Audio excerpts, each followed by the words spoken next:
What's up guys? Welcome back to the channel Hand Waving. Your friend Naruto Fanfics 2.0 is here again with a brand new Naruto fanfic that's going to change everything. A story where Naruto is betrayed and banished. But destiny has bigger plans for him. From exile to emperor, this is the journey of power, strategy, and love. Today's fanfic is titled, What If Naruto Became the Dark Obsession of the Uchiha and Controlled All the Uchiha Girls Part 1. I was on my way to the academy, feigning irritation at Kasumi and her apparent lack of skill, to fetch Sayuri in her place. For a Chunin engaged in a friendly sparring match, not noticing the change in the trajectory of a kunai coming her way the very instant it was outside her field of vision was cause for concern. Although, I couldn't really complain, given how easy it was to injure my housekeeper and thus get her out of my way for the day. Then again, it hadn't really surprised me that since I married Fugaku and surrendered the clan leadership to him, I had noticed a steady decline in ability in our younger generation. It mostly stemmed from an unhealthy over-reliance on our eyes, with most of them just becoming mindless apes mimicking their opponents. Worst of all, many seemed to be proud of that fact, not realizing that a generation ago, being called a copycat was one of the graves insults to people bearing the Uchiha crest. Yet, with the spark of genius that was once present in every single member of the clan being absent in most, it didn't surprise me. To be fair, this development didn't start with Fugaku, if the accounts of our clan history are to be believed.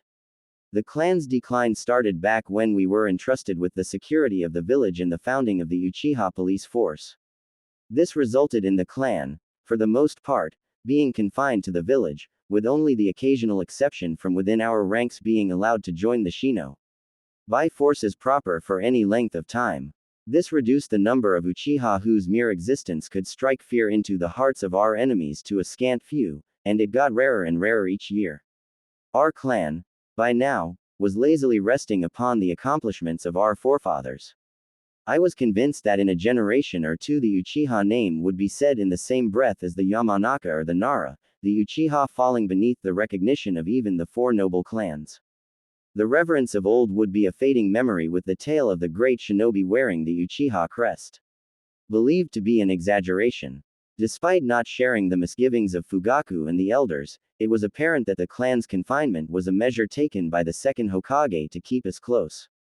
Some would call it a reasonable precaution, but there undoubtedly was reason to fear us. Madara made the fact of what one of us could accomplish should we put our minds to it more than evident.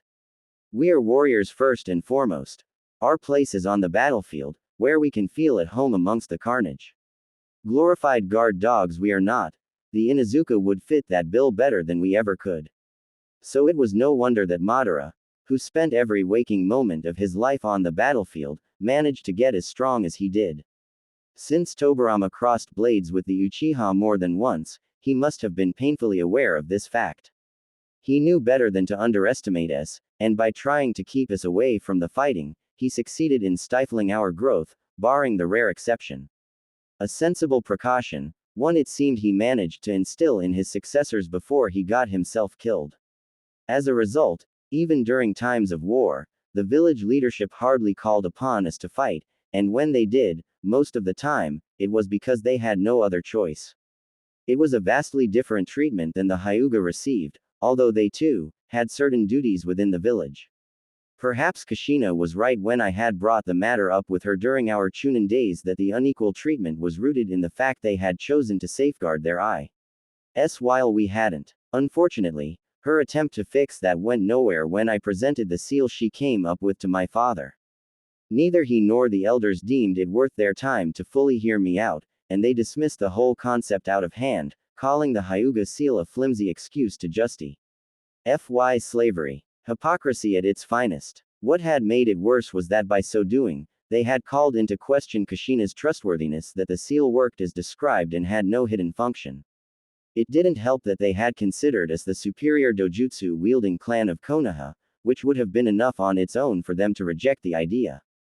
Obviously, they couldn't have given the Hyuga the opportunity to lord something like copying them over us, ignoring the merits of my proposal entirely, despite our secret history of stealing eyes from one another in the pursuit of lasting power.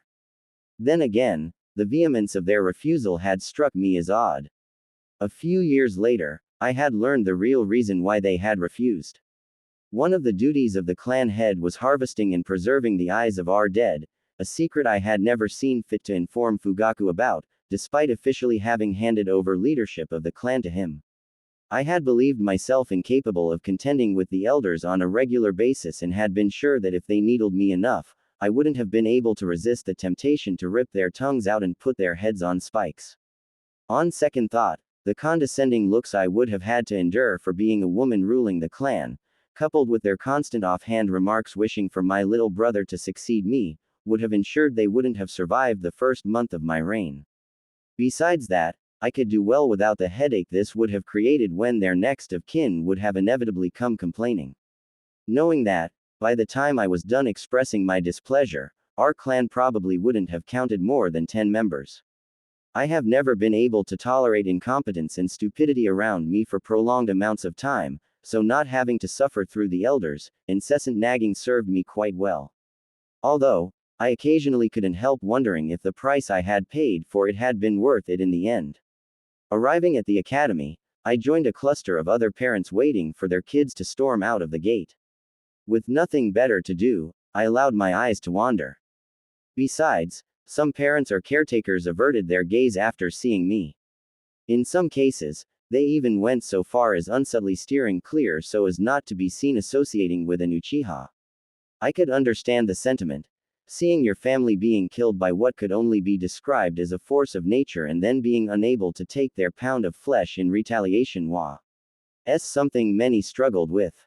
Not knowing where to direct your righteous anger was even more so, and I would like nothing more than to give them a chance to sat their cravings for revenge. Unfortunately, in doing so, I would confirm what was currently considered nothing more than an unsubstantiated rumor that the Uchiha clan was responsible for what happened. I highly doubted the general populace would care that cousin Obito had been reported dead years prior to that, nor that my investigation into the aftermath of the QB attack revealed that he hadn't had any contact with any of our kin living in the village. Still, I couldn't be sure he hadn't had anyone else backing him. Another Uchiha was unlikely, since there was only one other body that couldn't be recovered in the last 20 years. According to the reports, he had been killed by Onoki's dust release during the Second Shinobi World War. Given that Iwa hadn't flaunted an Uchiha clan of their own, I was inclined to believe the veracity of that report.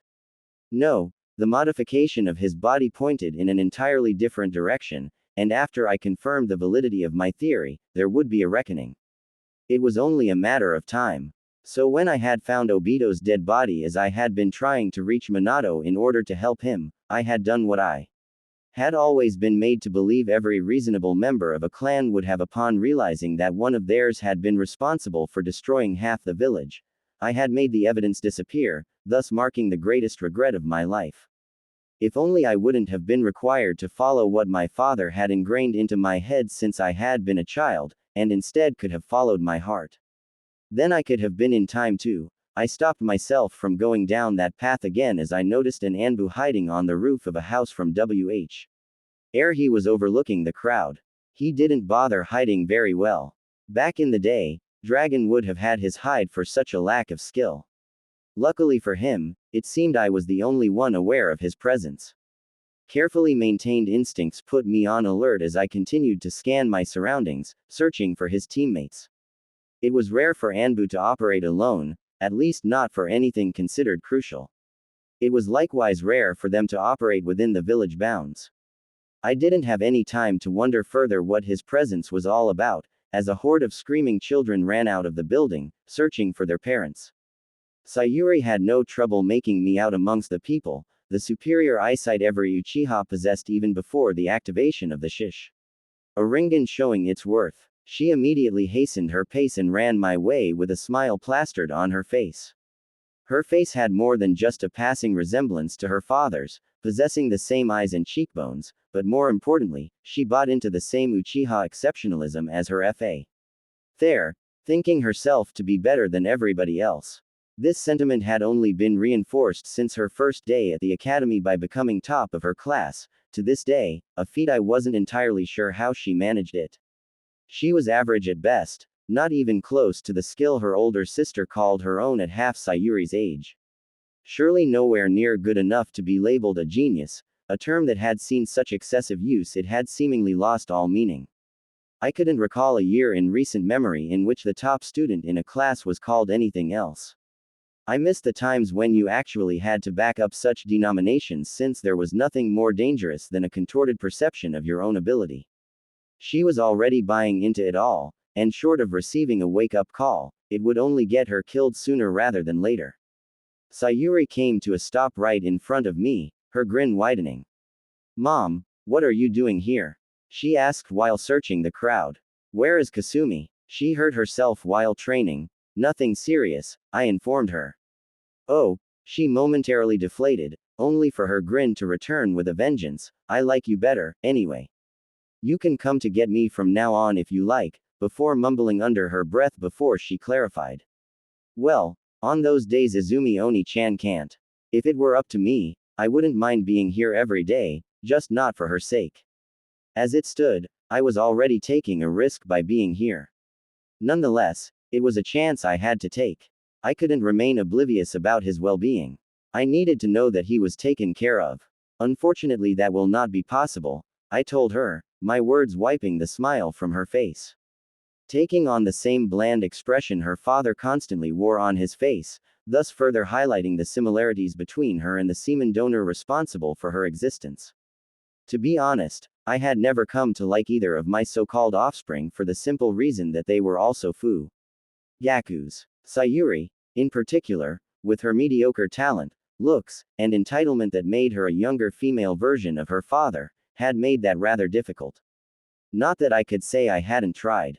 But it had become clear rather early on, that the children I had to bear him would never be mine in any way that counted. I had merely been supposed to be the breeding cattle providing an immaculate lineage. The children had always been supposed to be his and his alone, to mold them as he had seen fit, in accordance with our agreement. As a result, after realizing this, I had ceased all attempts to bond with them on more than a superficial level. I hadn't even nursed them to prevent myself from getting attached. It hadn't been easy to stay away in the case of my firstborn. She had been gifted and intelligent, but most importantly, her features hadn't had any clearly discernible resemblance to her father, having been being a perfect melding of mine and his. It made her look like just another cousin, unlike Sayuri.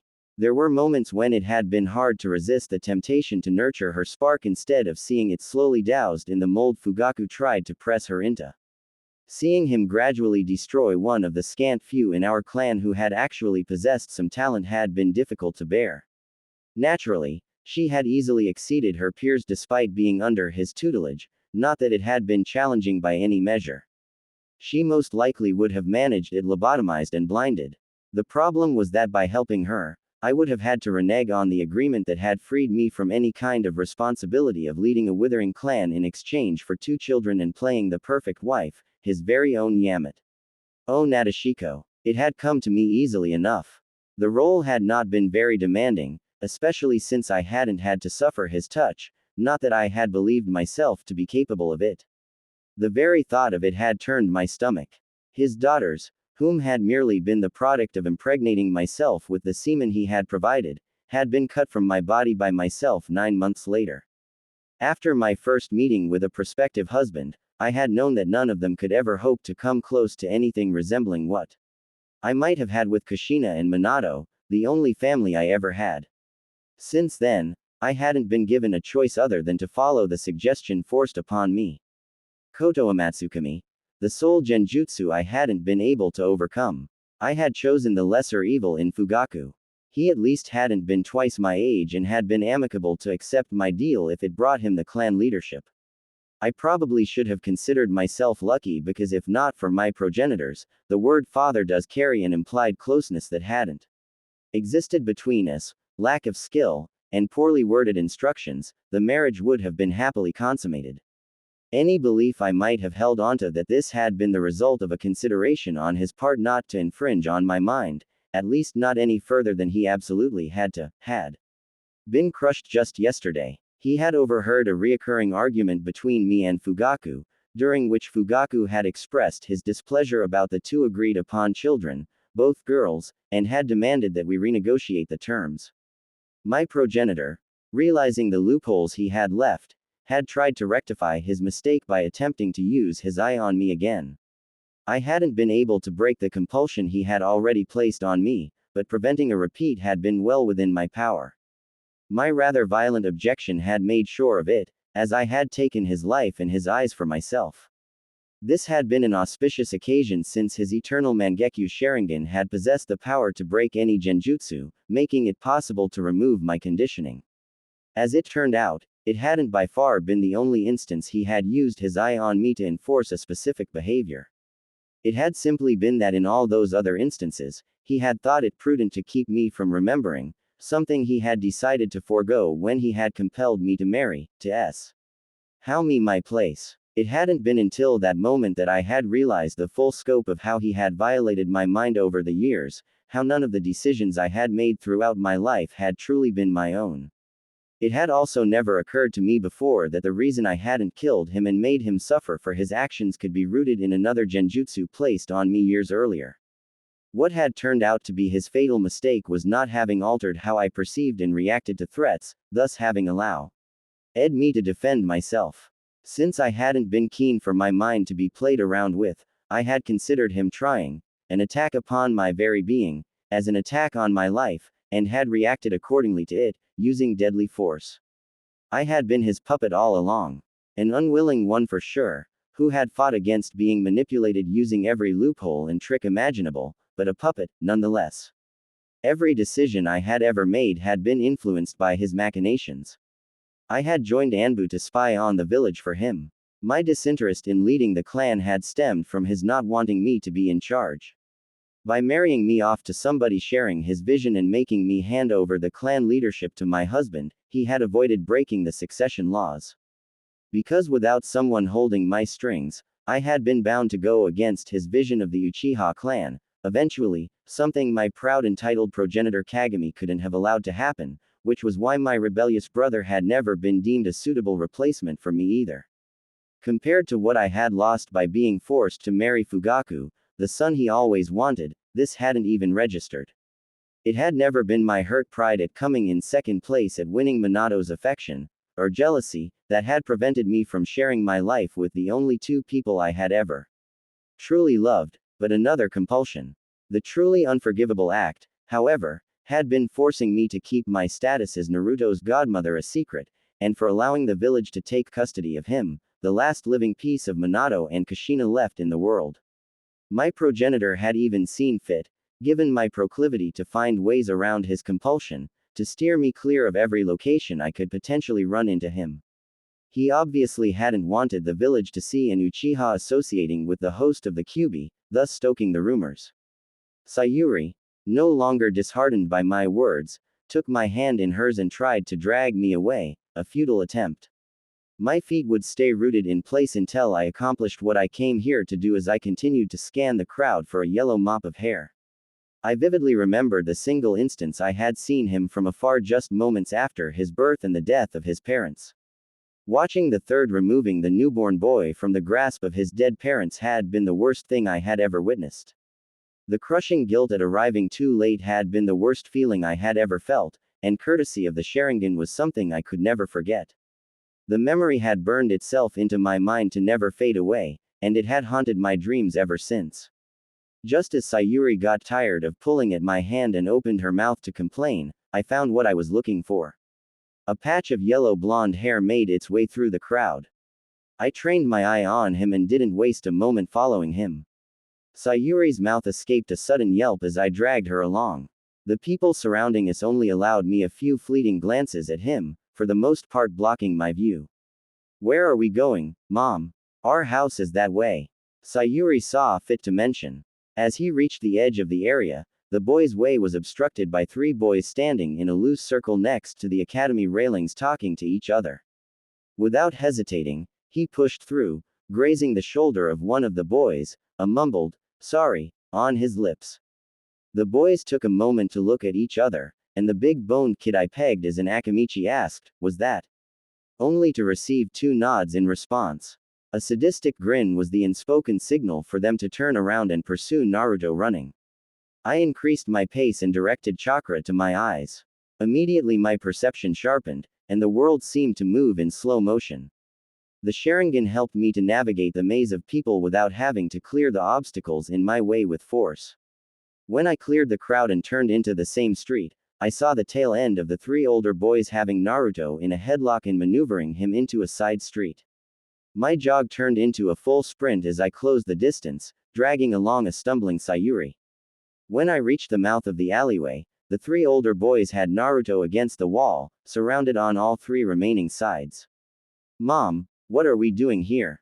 Sayuri asked. Only after a few moments in which I didn't respond did she follow my view. "Huh, what is that idiot doing picking fights?" The grip of my hand around hers suddenly strengthened considerably, threatening to crush her fingers. It took her screaming out in pain and trying to free her hand for me to realize what I had done. I released her hand and saw from the corner of my eyes how Sayuri was nursing her hand. "That hurt," she wailed. I ignored her and instead focused on what was happening in the alleyway. "Let me go, you big jackasses," Naruto shouted. A hard shove against the wall stopped his attempts to push through the encirclement. Laughing, the brown-haired boy standing in front of Naruto said, "We might do that after you kneel before us and beg for forgiveness, demon brat." Quote, neither he nor the third boy with his moss-green hair seemed to belong to a clan, lacking any of the typical features associated with them. This in turn called my initial assumption for the big-boned kid to be an Akamichi into question. A clan child should know better than to mess with a Jinchuriki. That was a term for which it was hard to put my disdain into words because none of the three people I knew who had qualified for carrying that distasteful designation deserved to be called human sacrifice. More importantly, how did they even know about Naruto's status? Wasn't it forbidden to talk to kids about it? The Anbu from before sunshined on top of the wall the boys were standing next to, interrupting my thoughts. This could only mean one thing: that he was Naruto's protection detail.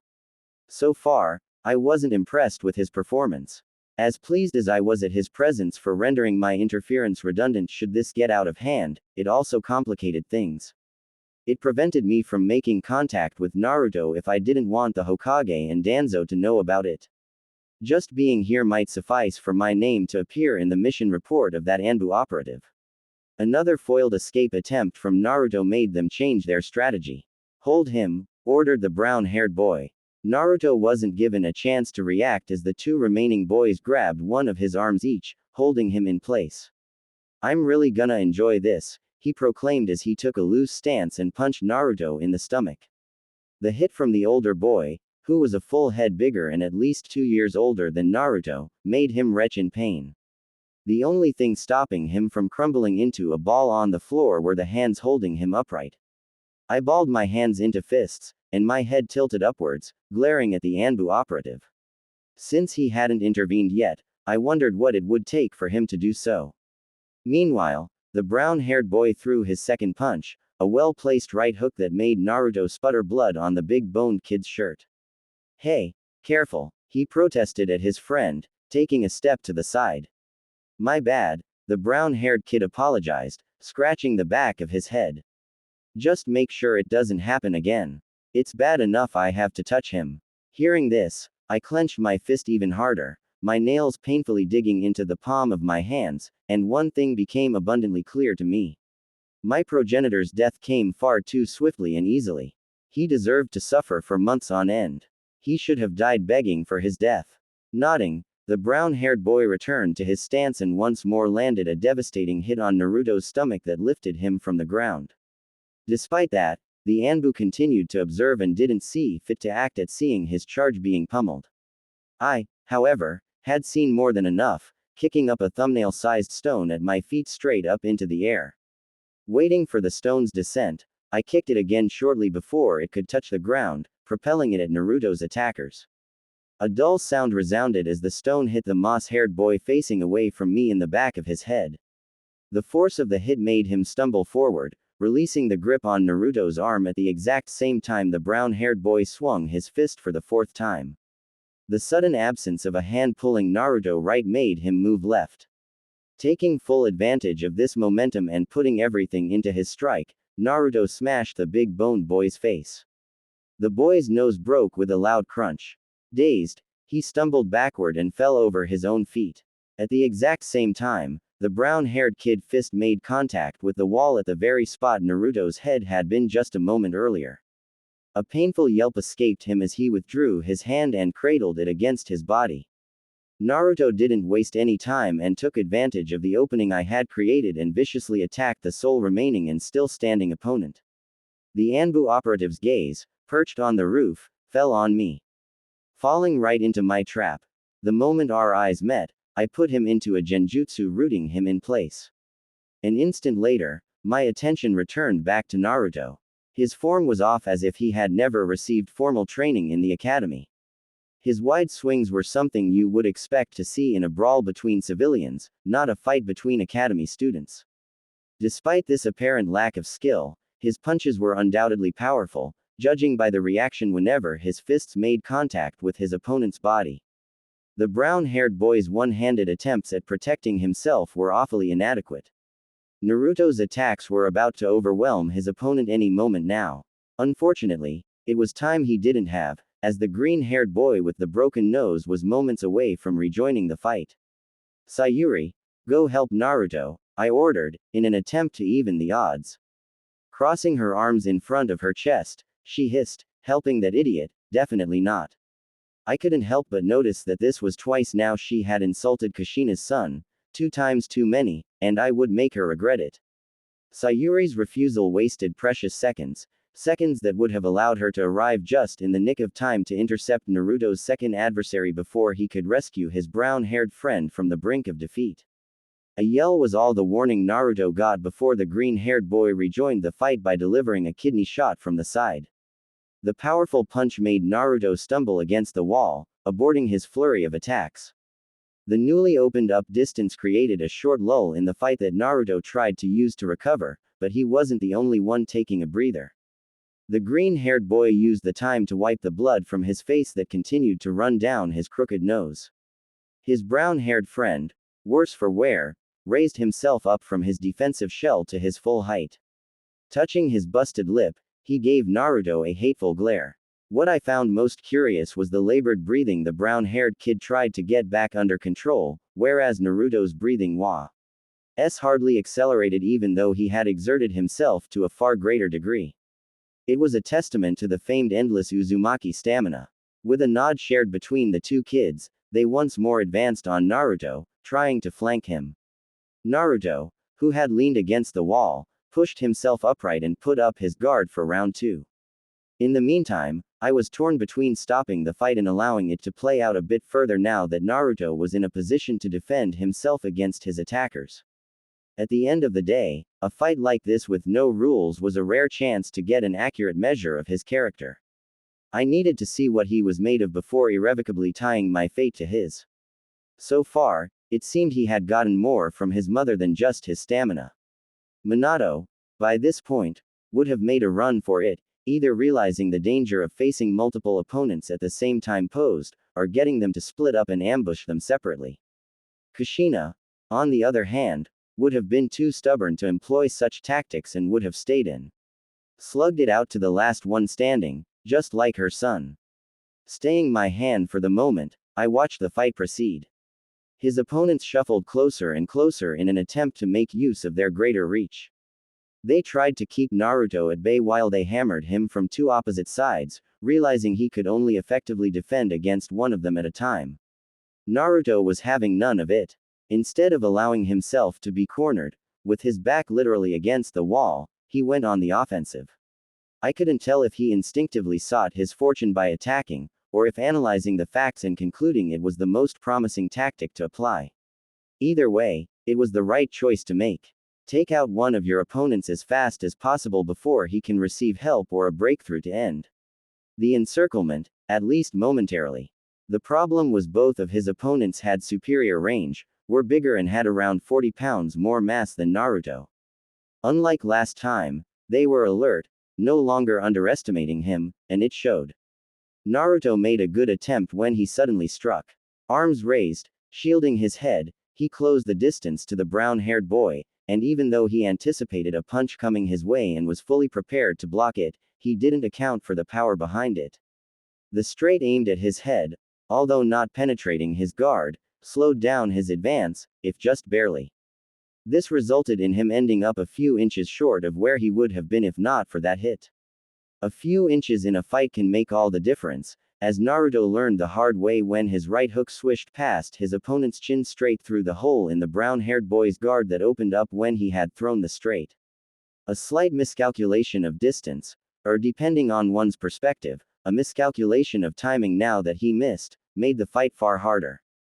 Another straight from his backtracking opponent that ended in Naruto's guard stalled his advance again, long enough for the green-haired kid to move behind him. I wasn't sure what tipped Naruto off, instinct or perhaps the green-haired boy's wheezing, but he managed to evade the punch aimed at the back of his head, beneath it, and nearly ramming his nose into the raised knee of the opponent in front of him.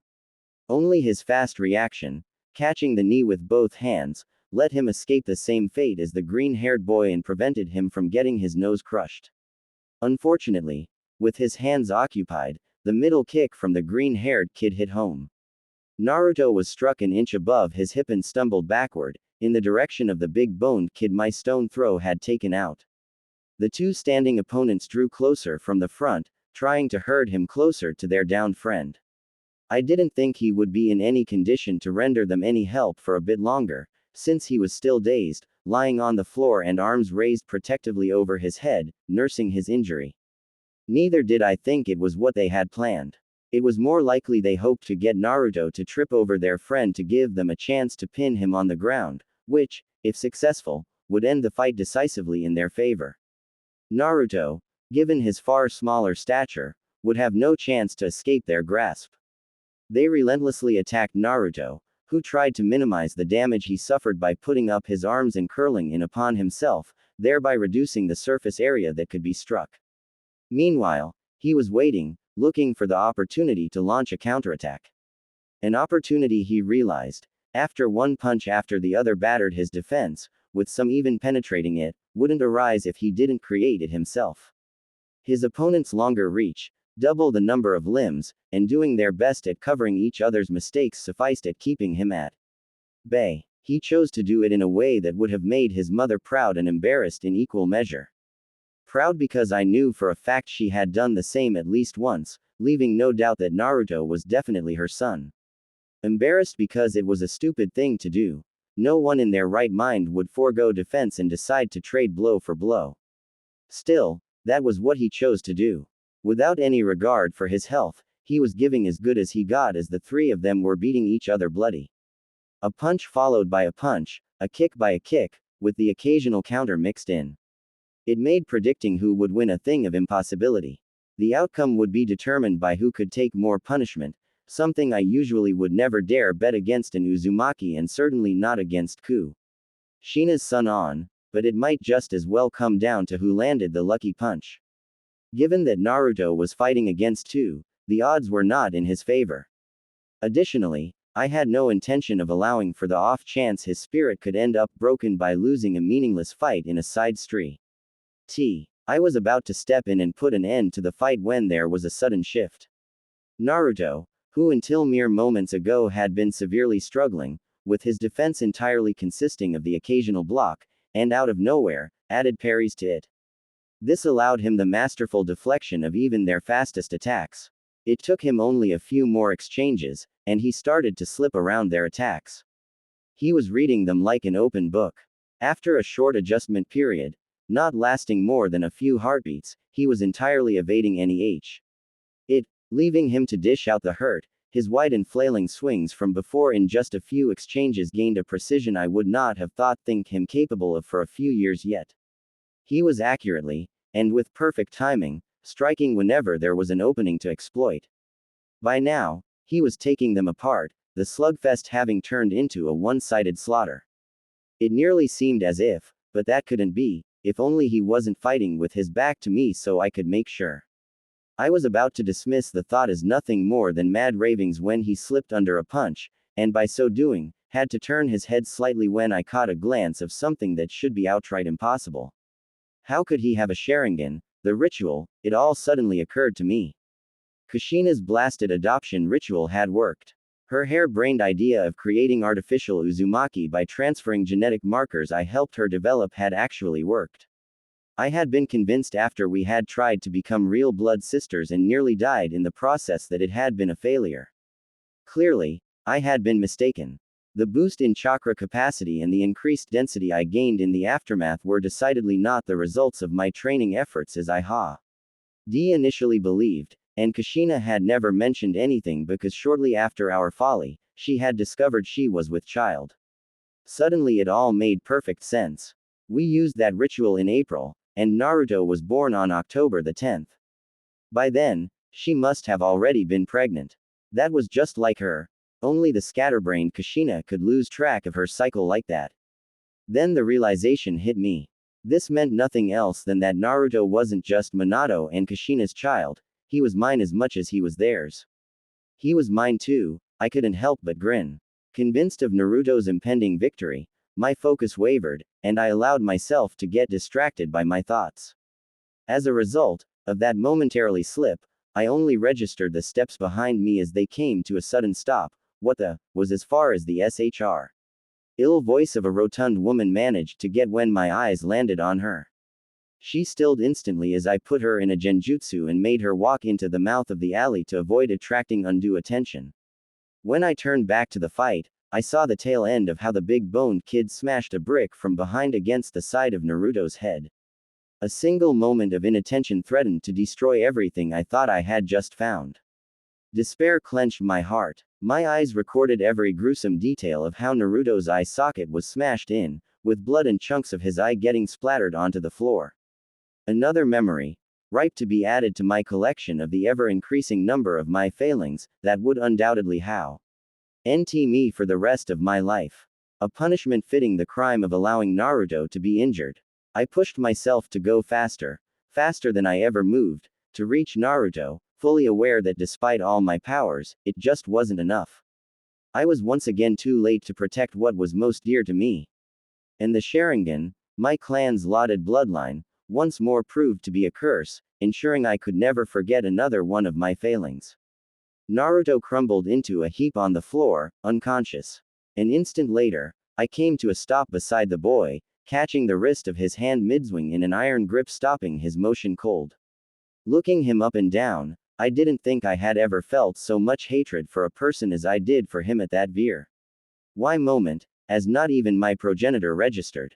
It would be so easy to snuff the life out of these insects for having dared to raise their hands to my Naruto. In the last moment, my calculating mind prevailed over my raging feelings, and I only ended up kicking the kid's feet from under him while holding onto his hand. His shoulder dislocated, accompanied by a sickening crunch, and he landed painfully on his side. A glance in my eyes kept him from crying out in pain. I wouldn't want his screams to alert anyone. Naruto had two other adversaries attacking him from the front, which I had put under a paralyzing genjutsu on my approach, keeping them in place. I might have need of them, especially should I decide that further punishment was in order. This time I wouldn't allow my prey to escape me into the clutches of death, not before they made amends. I didn't waste another second on that human trash. Kneeling down next to Naruto, I carefully turned him onto his back and lowered his head to the floor, clinging to the hope that up close, the damage to his eye would be far less severe than it seemed. That hope evaporated into thin air when I finally saw his face. His eye socket was a bloody ruin, his eye destroyed beyond repair. Only a few tiny bits and pieces of it remained after it had popped. Desperate, and unwilling to accept this, I used the mystical palm technique trying to fix it, even though I knew it was futile. Jutsu in hand, in the middle of bringing it closer to his face, I halted mid-motion, unable to believe my eyes as right in front of me. His injuries began to rapidly heal. The chunks of flesh connecting to each other grew in size, and within moments his eye regenerated as if it had never been damaged. Wiping the blood from his face, I couldn't help but notice, seeing him up close for the first time, how much he looked like a perfect blend of Kushina and Minato. He had his father's yellow blonde hair combined with Kushina's round chin and cheekbones, and now it seemed he had my eyes. The raw power they had emitted was unlike anything I had ever felt before. To confirm my suspicion, I used a diagnostic jutsu and found myself surprised at how much even I underestimated the density and sheer amount of chakra at his disposal. He easily outclassed anyone in the village, and the gulf would only grow wider as he grew older. In addition, I couldn't find a single scar or other lasting damage on his body, even though he was malnourished and seemed to lack some vitamins and minerals. I couldn't even imagine how powerful a shinobi he could become with the right tutelage. He was perfect. Our perfect little boy, Kushina and Minato, I thought to myself, with my lips curled upwards as I caressed his cheek. From now on, I would make it my life's mission to protect and care for him, as it always should have been. The beginnings of a plan formed in my mind. Sayuri's careful approach, eyeing the downed kids, reminded me that we weren't alone. My gaze flickered to the big-boned kid on the floor. It would have been easy to assign full responsibility for why my Naruto got hurt to him, but that would just be lying to myself when, in truth, I was to blame. It was my presumption that the big-boned kid lying on the floor was incapacitated which had led to this. He must have shaken off his daze when I wasn't looking, and, upon realizing there was still a fight going on, must have reached for the first thing in the immediate vicinity and found a loose brick. He then must have risen from the ground, and, before he was fully upright, must have been swinging the brick in his hand in a smooth motion with all his might toward Naruto's head. This had forced me to watch in slow motion as the brick shattered against his skull right before my eyes, making me regret the decision of letting that fight play out. I should have interfered right from the very moment they had dared to lay their hands on my Naruto. He might not have liked getting rescued. After all, Kushina certainly never had, with one exception, when Minato did the rescuing, but at least he would have been safe, and none of this would have ever happened. Kushina would have scoffed at me. Don't sweat it, Mickey. There was no lasting harm done, and you can't always protect him. What you can do is teach him to do it himself. For all the goofing around, she was prone to, she had a habit of voicing profound wisdom out of nowhere. Oh, how I missed that crazy redhead. She would have been right. This insect wasn't worth my time. I returned my attention to my Naruto. Making sure to numb his pain receptors, I took out a scroll and retrieved an alcohol-filled cylindrical bottle from within, and removed the cap. Stroking through his hair, I steeled my nerves for what I was about to do. No matter how much I would rather not hurt my baby, even if I knew it was only temporary, it had to be done. I needed to know, for his sake. Carefully lifting up the eyelids of his left eye with one hand, I worked my thumb index and middle finger slowly under the eyelids until I could grab his eye. A small yank later removed it from its socket, and with a chakra scalpel, I severed the optical nerve. I waited, holding the eyeball in my hand until I saw him regenerate the eye I just took, and only then placed it in the bottle and proceeded to take his other one. A retching sound reminded me that I wasn't alone. A glance over my shoulder showed me how my daughter desperately tried to keep her breakfast down. Since I couldn't allow her to contaminate this site, I put her under a quick genjutsu, which had the added bonus that it also prevented her from voicing any questions. Not that it would make a difference even were I to answer them, since I fully intend to be the only one who remembered this incident had ever occurred. Closing the lid on the bottle, I sealed it back into the scroll. Cradling Naruto in my arms, I stood up and carefully positioned him against the wall. He would wake up any minute now. Concentrating more chakra into my eyes activated their advanced form. Seeking out the gaze of all 5 other people present one after the other, I went to work and modified their memories, or in Sayuri's case erased the knowledge of ever being here. Except for Sayuri, they would remember Naruto kicking the 3 kids' asses, and since I made sure he would be the first to wake, they wouldn't doubt it. Waking, lying in their own blood with their prey-turned predator nowhere in sight, I made sure the woman, who turned out to be the big-boned kid's mother, the family relation undeniable, wouldn't take too kindly to her child beating on someone younger, a mild lingering suggestion that the Hokage wouldn't like it if someone hurt the QB brat doing the trick. The Anbu was the only one for which I took my sweet time sifting through his memories. They were a treasure trove of information, although most of it was not really useful to me other than learning that Anbu were used with increasing F frequency to watch the Uchiha compound and to shadow its members when outside. The only conclusion to be drawn from this was that we were under surveillance. Since I doubted he would risk alienating a founding clan over rumors, he must have had some credible intel to motivate this course of acti. I suspected someone inside the clan was willingly or unwillingly feeding the village information. Pondering that for a moment made my oldest offspring and my little brother the most likely candidates. They were amongst the small number with the necessary skill, had ties outside the clan, and given they both were Anbu enjoyed the trust of our village leader. I had known Fugaku would be an obstacle to my plans, but I had assumed for entirely different reasons, and this certainly complicated things. If I wanted to preserve the clan as a tool, dedicating it to one goal and one goal only, safeguarding Naruto, then taking drastic measures was inevitable. The infestation that had brought the clan low need to be cut out, root and stem, to allow for a new beginning. Only this time, I would personally make sure it was done properly. Sayuri, come here. It is time to go home, I informed her, putting out my hand for her to grab it. There are some important errands I have to run. Quote, lying in my bed under my covers feigning sleep, I listened closely to every sound in my surroundings. I could hear Fugaku snoring from his room at the end of the hallway, the friction of Sayuri's blanket brought about by the lifting and lowering of her chest, and absolute silence from Azumi's R. A casual look into her memories during supper disclosed that she was out guarding my Naruto tonight. She would have been the only person in the house I would have had to take extra precautions not to wake. Unlike Fugaku, she was taking missions outside the village. Her senses and instincts had been honed by regular brushes with death. Outside the house was a different matter. From the memories of my Naruto's Anbu detail, I knew they were watching our clan compound. It had been rumored among those of us who regularly wandered into the village proper that the number of Anbu operatives around our compound had seen a notable uptick in recent months, a rumor I knew to be true since my run-in yesterday.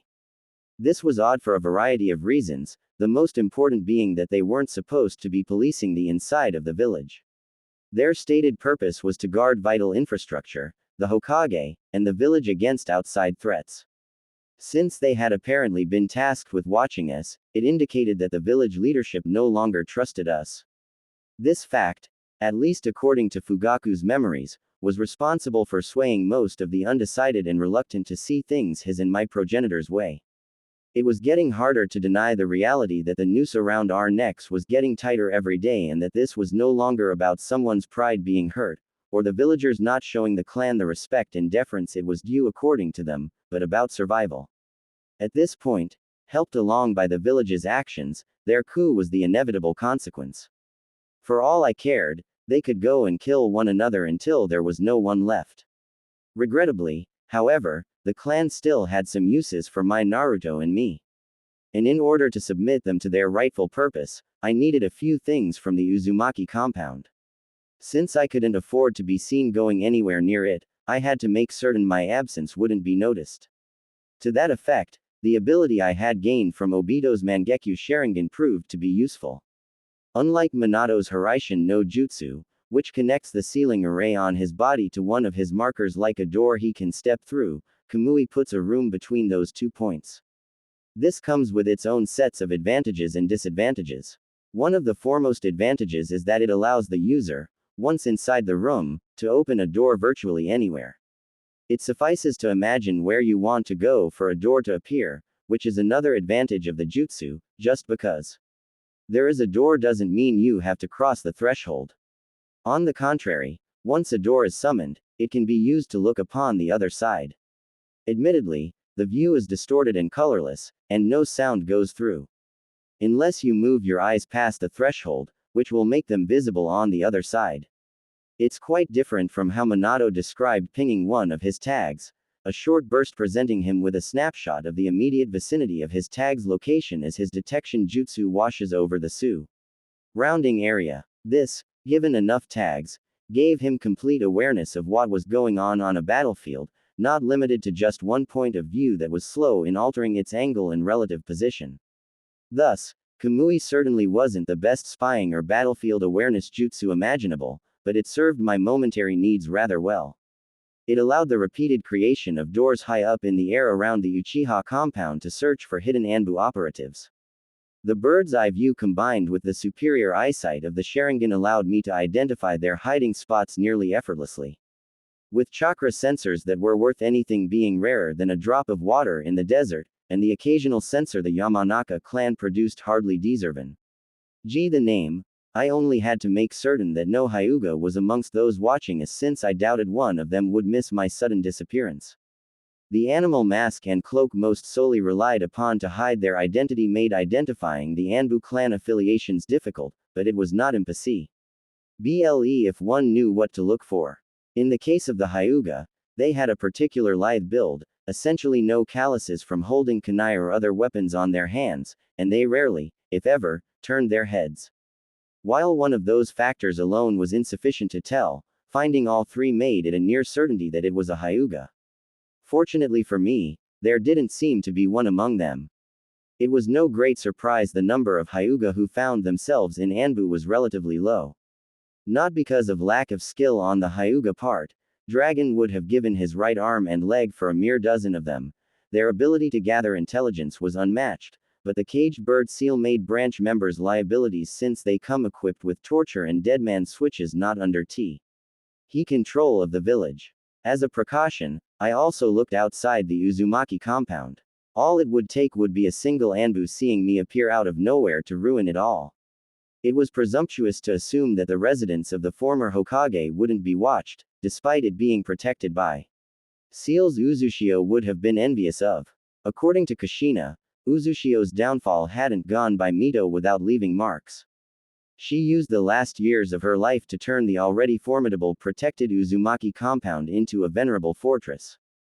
Kushina, on more than one occasion, jokingly said other Obaa sans would take up knitting in their old age to pass the time, while hers devised new ways to dismember and kill any uninvited visitors. If only half the things I was privy to were accurate, I didn't doubt for a single moment that Obito W. Old have had a few very bad last few seconds had he dared to attack Kushina within her home. Still, thinking about this made me furious, because if not for those precautions the first thought up, she wouldn't have had to give birth inside a cave to protect his precious village, and Kushina would still be alive. The assumption alone, that no one in the decades since it was built would have stumbled over that secret cave just a few leagues away from the village and deduced its purpose, was outright presumptuous, but the illusion had to be maintained, which was the reason the few Anbu who accompanied them couldn't have been from a clan. God forbid someone with actual skill being part of the team guarding the sitting Hokage, his wife, and their soon-to-be infant child. If not for Hiruzen losing his wife in the attack, a woman I was convinced he had loved, I would have made sure he wouldn't have lived a day past the attack, since one could argue he was one of the few who profited from their demise. Still, no matter how hard I tried, I could never shake the suspicion that there was more at play here than even Obito's part suggested. With him dead at Minato's hands, I wasn't sure I would ever get the answers I was looking for. While my thoughts had run rampant, I had finished scouting the compound looking through the tiers in reality. Watching it from a dozen elevated positions confirmed that no one was anywhere near it, let alone watching it. My caution momentarily satisfied, I vanished beneath my blankets and reappeared inside my Kamui dimension. Reaching beneath my nightgown, I retrieved a sealing scroll. I changed into the outfit the scroll contained, consisting of a black unmarked mask, some simple black pants, a black shirt, and a black hooded cloak. The white silk kimono I wore to sleep was hardly suitable for a night raid. Steeling myself, I reappeared in front of the main gate of the Uzumaki compound. This was it, the moment of truth. I would either get my hands on everything needed to put my plan into action, or it would all go up in Florida. And with it, the best chance to provide a better life for my Naruto. Taking one last deep breath, I placed my hand on the Uzumaki swirl adorning the stone gate. It was time to find out whether Jiraiya had messed with the seals and locked me out. He was the only other living person I knew of with access to the control seal. When the gate wings parted before me, splitting the swirl in half, I released the breath I hadn't known I was holding. My anxiety only fully left me when I made the first step past the gate, and nothing happened. I followed the narrow paved stone path, leading through a small forest encircling the entire compound. It wasn't an easy path to follow, and I don't mean the overgrowth from years without anyone taking care of the plants growing alongside it, nor that I was occasionally forced to cut my way through plant obstructions. The reason it was hard was the memories I was plagued by. Wave after wave rained down on my mind with every step I took. I had walked down this path countless times, whether it was with Kushina, Minato, or both by my side, talking, joking, or just teasing one another, and Summit. Imes, when I was visiting them, I walked it alone. Never once had it seemed so lonely, nor had my heart constricted in such sorrow that only grew worse the closer I got to their home the way it did now. Halfway there, it hurt worse than when I had watched them die. Deep down, a part of me must have been unable to accept the reality and still held on to the hope they were alive and well, living happily with Naruto right behind the next hill. Somehow we had just drifted apart, and one day in the Futu we would just run into one another, and everything would go back to how it was. The only thing keeping that illusion alive was the uncertainty of what awaited me in their home. My body was fighting me every step of the way, not allowing my conscious mind to shatter what my unconscious mind desperately clung onto. I stopped, hand placed on the trunk of a tree for support as I was warring with myself. My breathing was fast and shallow, and my emotional pain suddenly turned physical. Clenching my breath, desperately trying to get my accelerated heart rate under control, I slumped against he tree. Looking up at the star-spangled night sky, I finally realized that something wasn't right. It was as if a powerful compulsion prevented me from taking another step in the direction of their home. My eyes advanced to their eternal Mangekyo state and shattered the last vestiges of my progenitor's genjutsu using his eye ability. My heart rate began to normalize immediately, and the world felt as if a haze I hadn't noticed was even there had been cast aside. Koto Amatsukami, it had to be. My progenitor must have planted another suggestion deep within me, not connected to all the other commands he had given me. That's why it hadn't already broken and only weakened when I had gotten rid of the others. This one forced me to stay away from the Uzumaki compound, the only place he wouldn't have been able to reach me. It became clear, even though I hadn't been allowed near Naruto, why, in all those years, I had never sought solace in their home, why I had never visited to wallow in reminiscences. And why I had never bothered to come here to take a keepsake to remember them by. Insidious is the only term fitting to describe Koto Amatsukami. Allowing the mind of the affected to justify their actions deserves nothing less. However, now I knew what I was looking for. Sifting through own memories, I began to question every decision I had ever made, looking for anything I had done that seemed out of place. It was only when I was completely convinced that this time it really had been the last genjutsu compelling me had I had fully regained my free will did I stand up and resumed my travel. Emerging from the forest, I came to a stop on the small hill overlooking the enormous building complex in the middle of the clearing. It was a sobering sight to see the once beautiful and well cared for garden from my memories covered in weeds. Their growth had gotten rampant with no one here to rein it in, choking the life out of crops, herbs, and flowers. It wouldn't stay that way for long if I had anything to say about it. At a measured step, I cleared a path through the greenery right up to the front porch of the main building. Placing my hand on the handle was all it took for the door to swing open. Compared to the garden, the inside of the house was the complete opposite, spotless and clean. My first stop was the master seal in the basement. I had been in this remote part of the house only once before.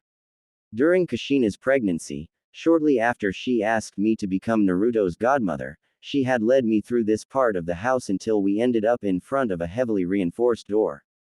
She, with a sheepish smile, had reached above the doorframe, and her hand had come back with a key. She had then proceeded to use the key to open the door.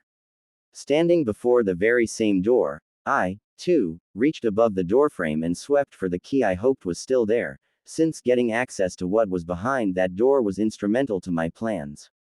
When my fingers curled around what I was looking for, it took a load off my mind.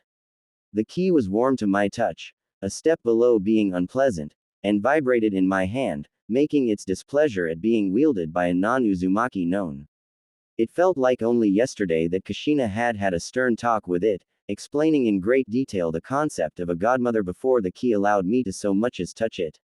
It helped to put into perspective why the whole world considered all Uzumaki to be nuts. Talking to a key, you couldn't that up. As I placed my hand on the wall, the lights adorning it flared to life, illuminating the spiraling staircase leading deeper into the basement, leading into a small antechamber containing only a single monstrous door on the opposite side of the stairs. Time had done nothing to lessen the impression I got from the door since the first and only time I had visited. The intricate seal carvings adorning it still gave me that ominous feeling that a single wrong step could be my last. Looking down at the key in my hands, I couldn't help myself and addressed it. I'm aware you don't like me, but I need to get into the vault. It's important to protect Naruto, Kushina-chan's son. I couldn't be sure if it would do me any good in dissuading the key from having me killed, but it at last calmed my nerves. I got my answer when the key's temperature sank. Not wasting any more time, I put the key into the door and with bated breath, waited for the heavy double doors to swing open and give way to the extensive library full of scrolls hidden behind them.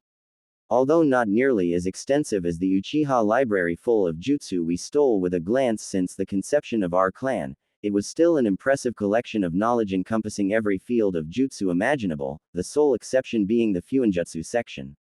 I doubted there existed a more comprehensive collection in all of the elemental nations short of the lost Uzumaki library on Uzushio. Fuinjutsu was a shinobi art that wasn't really practiced inside the Uchiha clan since it was the one art in which our eyes didn't grant us a noteworthy advantage over others. While it was helpful to be able to commit a once-seen unencrypted seal memory with perfect clarity, it did little to help one's understanding of it. It only allowed us to recreate an assortment of specific tools, akin to a blacksmith who could only make standard kunai unable to do anything else, even just changing the blade length or the handle being far outside our capabilities unless we put in the same hard work to study and practice any non-Uchiha would have to. That was what distinguished a true master of this art from the rest, the ability to create seals tailor-made to any given situation, an arduous and long path, most haven't had the patience to follow. This was especially true for members of my clan since there were numerous far easier paths, helped by their eyes, open to them. A path I, regretfully, had barely set foot on, despite both Kushina and Minato having walked it. Nevertheless, it was still a treasure trove of knowledge, albeit not the reason for today's visit. I would have to spend more time here in the near future than I would prefer when it came time for me to enter and catalog the Uchiha library I intended to take with me into it. Without pausing, I removed the key and attached it to the delicate metal necklace around my neck as I stepped through the door leading to the master seal. It was one of 4 doors, the other 3 leading to an armory, a forge, and a training room, respectively. It was a bland room beside some carvings on the walls, ceiling, and floor, all leading into a hip-high pedestal in the middle of the room. Hovering a few inches above the pedestal was a whitish-blue glowing orb roughly 1 foot in diameter. I placed my hands on the orb, just as Kushina had shown me. Immediately, the glow of the orb intensified, and the inside began to change. The chaotic milky swirling pattern slowed down, and the white hue separated into an assortment of different colors. At first, they took the shape of letters, then words that combined into whole sentences. With a mere thought, I selected the guest book and had a look at the last visitors and the dates of their visit. To my great relief, no one had seen fit to enter the compound after the Kyuubi attack, so I didn't have to fear any surprises, nor having to track down something that had been stolen. After another thought, I found myself staring at the compound's access list. My name was listed under administrator, which I had assumed would be the case. The death of Kushina and Minato had promoted my prior status, and just as I suspected, I wasn't the only one whose status had been bumped. Aya's name was right next to mine. With what I had planned, the last thing I wanted to deal with was him having access to this house. Nothing good would come of his meddling, not that he had any right to, after abandoning my Naruto. Without hesitating for a second, I stripped him, the only living person beside me who was allowed to enter the premises without prior permission, of all rights. I was about to remove my hands, having achieved what I came here for when I noticed that the sealing array was months away from failing because it was running low on chakra. It had never crossed my mind that this could happen. I had never used any seals with an effect that had to be constantly maintained, like barriers. Since there was a chance that someone attempting to breach the compound could deplete the remaining chakra even if Aster, I had no other choice. I needed to replenish them as far as possible. Relying on them while they might be compromised would be a grave mistake. Taking a deep breath, I reluctantly started the process. Instantly, there was a heavy drain as my chakra was siphoned away in large gulps. It took the globe a few scant seconds to nearly empty my reserves and leave me panting on my knees. Despite being aware that the device was created with Uzumaki in mind and prepared for the drain, the speed with which it robbed me of for anybody not named Uzumaki, large reserves took me completely by surprise. Not being a sensor, getting such a reminder of how vastly more chakra they had on average truly drove the point of why the Uzumaki were this highly regarded more than Kushina just shrugging off our training sessions ever could have. Thinking on it, the only times I had seen her show signs of exhaustion were when she had spammed high-level ninjutsu like a woman possessed during our spars. This only hardened my resolve. I took a few moments to recuperate before I tried to get back up. After a few unsure steps, I left the basement the same way I had entered it. I returned to the lobby of the main house, and, for a moment, just stood there staring up the stairs. It was one of the two large elaborate staircases hugging the right and left corners of the room, each spiraling upwards around a potted bonsai standing 10 feet tall in the center of each. It was the right side my eyes were focused on. I dreaded what I would find up there, the confirmation they were truly gone. Unfortunately, there was no escaping it. I needed to do this for my Naruto sake. With a deep sigh, I began to move once more. As I was ascending the stairs, my fingers were caressing the wide railing Kushina and I had misused countless times as a slide when we were children. I couldn't recall a single instance of us walking down the stairs as normal human beings, not as apes, the words Mito Obasan used to chastise us with. A grin plastered on her face whenever she caught us doing it. This was it, the final step, one more, and I would be on the second floor proper. From there, it was 20 more steps to Kushina's room, the first door to the right. I shook off the trepidation threatening to draw me into its grasp once more and at a hastened pace, closed the distance. I allowed myself one last deep breath with my hands around the handle before I pushed it down. The door opened seamlessly, and I couldn't stop a smile from forming on my lips, as I saw the metaphorical battlefield before me. Scrolls in various stages of being opened were not only strewn around on the large table and took up most of the right wall, but also littered the floor. In some cases, the scrolls were piled into heaps, the occasional clothing article mixed between them. It was like a look into the past. The seals placed throughout the house that prevented dust from settling made the room look like she was still living here and had just stepped out for a minute. Taking a few steps into the room, careful not to step on anything, I could only shake my head. It was a wonder Kushina could work at all in this chaos, let alone find anything. She was the exact opposite of Minato, being chaos personified while he possessed a near-compulsive need to create order. Sorting and labeling things was seemingly one of his hobbies. It was no wonder they had separate studies. They wouldn't have lasted a week without killing each other. Apparently, opposites do seem to attract, as they say. Now it was only a matter of finding what I was looking for. I had originally assumed a few hours would provide me with plenty of time to achieve all my goals in coming here. As my eyes roamed the room, I began to doubt that assessment. Well, there was no helping it, and with that thought in mind, I went to work. I started in the corner. I remembered Kushina hurling things at me whenever her frustration got the better of her. The scroll containing the seal intended to safeguard the Sharingan was no exception when I had told her about me progenitor's decision to refuse to use the seal, rendering all her hard work in coming up with it in the first place for naught as a result. Offering to pay her out of my own pocket for the time she had invested had done nothing to improve her mood. On the contrary, it had caused the opposite effect, and instead of placating her as intended, I had drawn her ire. It was one of the few truly heated arguments we'd had with each other, As Kushina had been affronted, I would think she would take money in exchange for a favor rendered to a friend. That was by that point one of the increasingly rarer instances in which she had proven her nickname had been a well-deserved one. Age, or the relationship with Minato, had surely been responsible for mellowing her out. Then again, when it came to Kushina, no matter how hard I tried, I couldn't picture age slowing her down. With what we had nearly ended up doing while in the middle of the argument, she had suddenly decided to turn the battle of words into a battle of strength and had tackled me onto her bed. It definitely had to be the with Minato. Nothing else made any sense when it came to her. I could still recall the feeling of her lips on mine, the hunger as she nearly devoured me whole. Fondly basking in that memory, I caught myself as my fingers absent-mindedly traced my lips. Giving in to a sudden urge, I walked over to her bed in the corner of the room and picked up her pillow. Just holding it in my hands allowed me to smell Kushina's scent, still clinging to it after all these years. Bringing it closer to my face, taking a whiff nearly overwhelmed me with all the memories it triggered.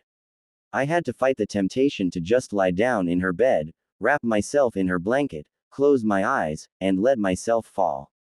Ignoring the time constraints I was operating under and the reason I was here in the first place, I couldn't bring myself to do it. This might very well be the only place that kept Kushina's fragrance alive, and the thought of denying Naruto the chance to get to know his mother's scent by lying in her bed because of my selfish desires made me feel sick. I placed the pillow back onto the bed and then returned to my work, making sure to not disturb this temple any more than absolutely necessary. I was carefully looking at scrolls for half an hour, and during that time, I came across the craziest ideas and was already reconciling with the fact the seal was no longer here and that I might have to look elsewhere. When I lifted another scroll from the pile and pried it open, I remembered some of the diagrams.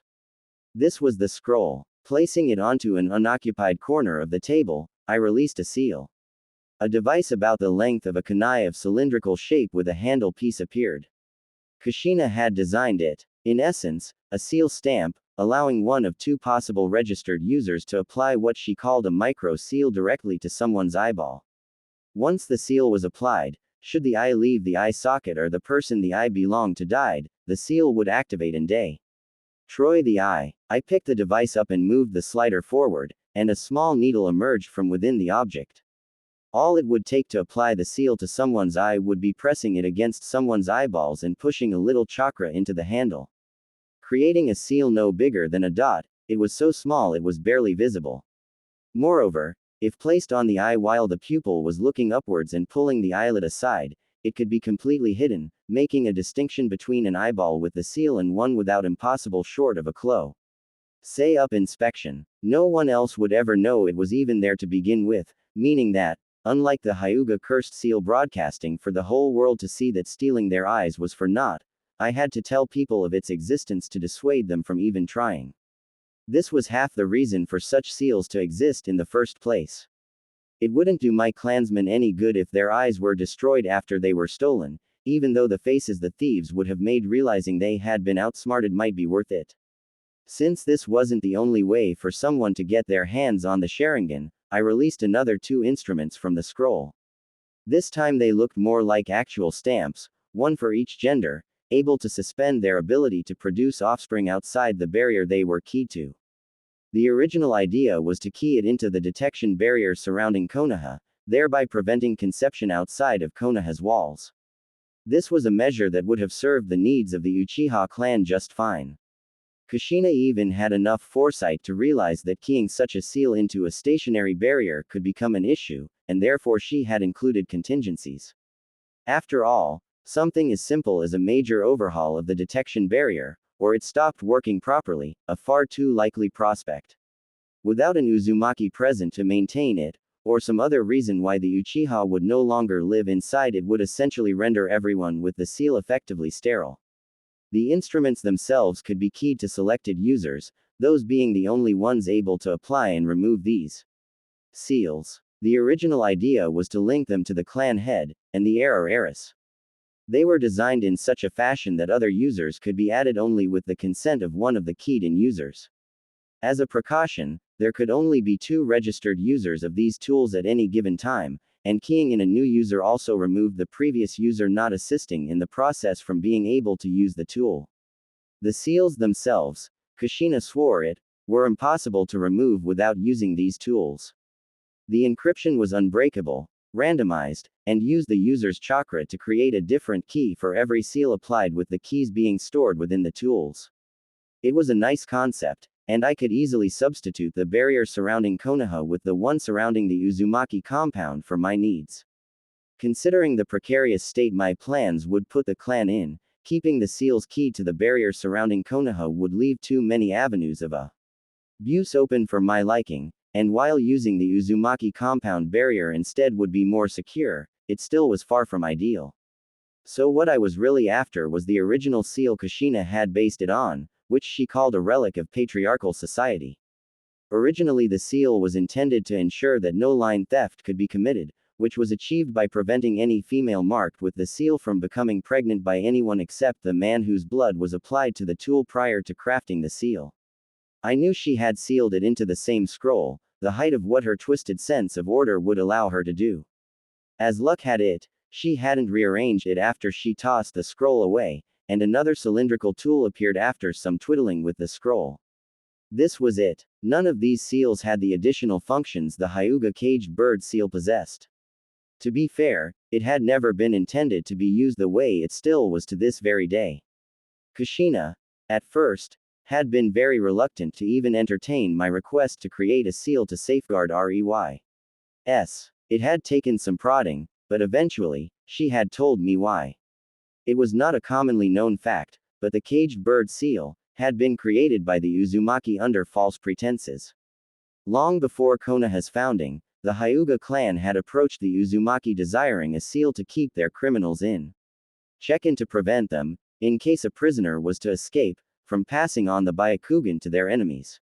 As the Uzumaki realized what the Hyuga had actually used the seal for, to say they weren't happy was an understatement, and this got the Hyuga blacklisted as recipients of Uzumaki seals.